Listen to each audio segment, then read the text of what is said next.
జై శ్రీమన్నారాయణ. ఈరోజు మనం ధ్రువుడి కథను తెలుసుకుందాము. ఉత్తానపాదుడు అనే రాజుకి ఇద్దరు భార్యలు ఉన్నారు. ఒకరు సునీత, ఇంకొకరు సురుచి. ధ్రువుడు సునీత యొక్క కుమారుడు. అయితే చిన్నారి ధ్రువుడికి తన తండ్రి ఒడిలో కూర్చోవాలని అనిపిస్తుంది.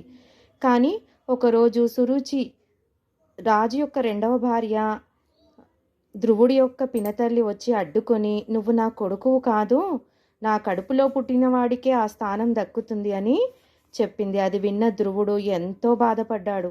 5 సంవత్సరాల వయసులోనే అతడు అడవికి వెళ్ళి కఠిన తపస్సు చేశాడు.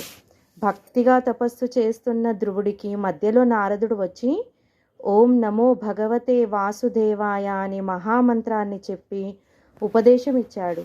ఇలా ధ్రువుడు చాలా నెలలు కఠిన తపస్సు చేసిన తర్వాత చివరికి శ్రీ మహావిష్ణువు వచ్చి ఆయన ప్రత్యక్షమయ్యి ఆశీర్వదించి, నీ పేరు శాశ్వతంగా నిలుస్తుంది, ఆకాశంలో స్థిరంగా ఉంటావు నువ్వు ధృవతారలాగా అని దీవిస్తారు. అప్పటి నుండి ఆకాశంలో కనిపిస్తున్న ఆ ధృవతారయే మన ధ్రువుడు. ఈ కథ ద్వారా మనం తెలుసుకోవాల్సిన నీతి ఏంటంటే, అవమానం అనేది ధ్రువుణ్ణి కూలగొట్టలేదు. అది అతడు శక్తిగా మలుచుకొని ఆకాశంలో నక్షత్రంలా మెరిసేలా చేసింది. జై శ్రీమన్నారాయణ.